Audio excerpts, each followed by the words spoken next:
بسم الله الرحمن الرحيم. الحمد لله نحمده ونستعينه ونستغفره ونؤمن به ونتوكل عليه ونعوذ بالله من شرور أنفسنا ومن سيئات أعمالنا. من يهدي الله فلا مضل له ومن يضلله فلا هادي له. ونشهد أن لا إله إلا الله وحده لا شريك له. ونشهد أن سيدنا ومولانا محمدا عبده ورسوله. أما بعد، محترم حافظ تنویر احمد صاحب سے یہ بات ختم قرآن کی تقریب ایک دو دنوں کے بعد ہونے والی ہے، اور انہوں نے مجھے حکم دیا کہ میں کچھ چند کلمات خیر کہہ دوں۔ مجھے بڑی خوشی ہوئی۔ در حقیقت اس جگہ ختم قرآن چند بچوں کا ہونا، یہ در حقیقت حضرت قاری شریف صاحب کی محنت اور کوششوں کا نتیجہ ہے، جو تقسیم ملک کے بعد انہوں نے دلی سے جانے کے بعد وہاں قائم کیا تھا۔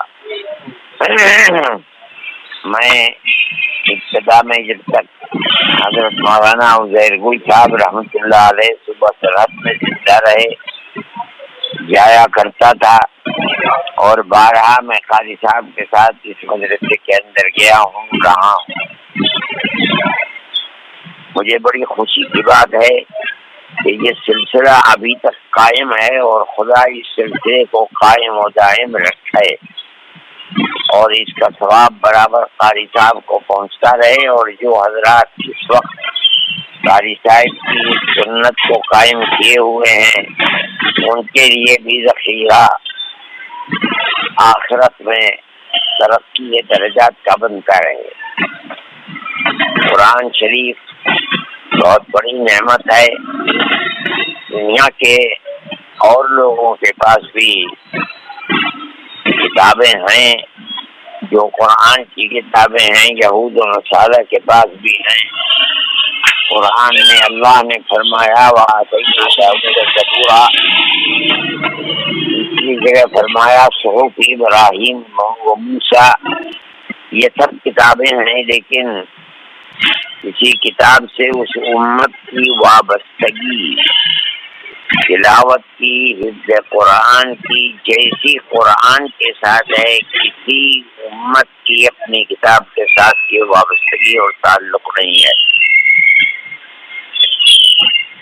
اس لیے جن بچوں کو خدا نے یہ توفیق دی ہے، در حقیقت ان کو اس عظیم نعمت کو سمجھنا چاہیے۔ یہ اللہ کا سب سے بڑے نبی حضرت محمد صلی اللہ علیہ وسلم کے ساتھ ان کے لائے ہوئے دین کی حفاظت کا جو وعدہ تھا، اور قرآن کی حفاظت کا جو وعدہ ہے، اس وعدے کو پورا کیا جا رہا ہے۔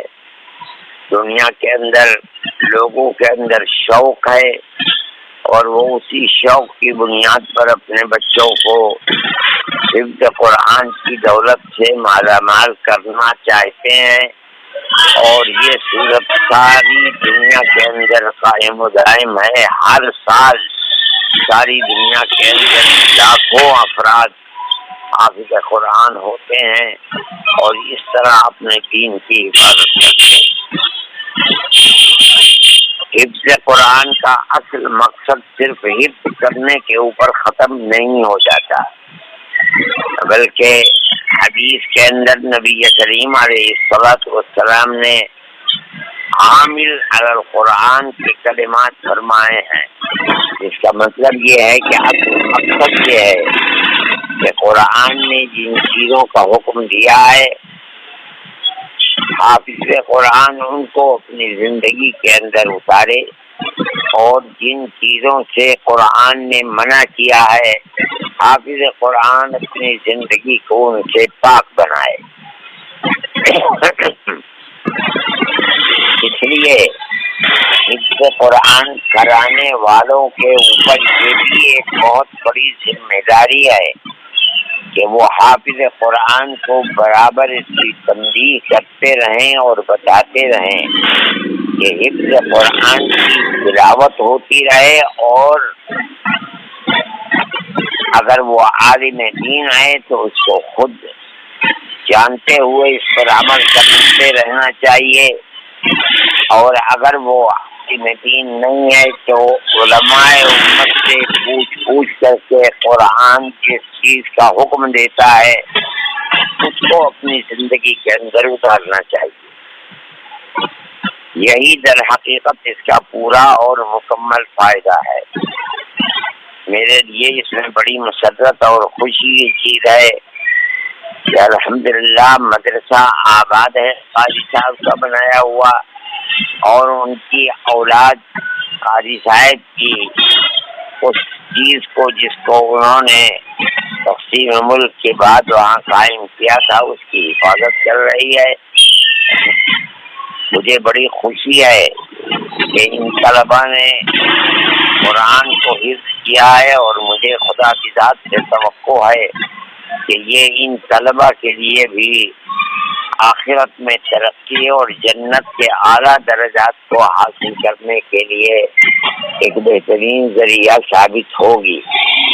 میں دعا کرتا ہوں کہ اللہ تعالیٰ اس قرآن کو جنہوں نے حفظ کیا ان کے لیے، اور جنہوں نے اپنے بچوں کا حفظ کرایا ہے ان کے لیے، ان کے قبر کا نور بنائے اور جنت کے اعلیٰ مقام تک پہنچانے کا سبب بنائے۔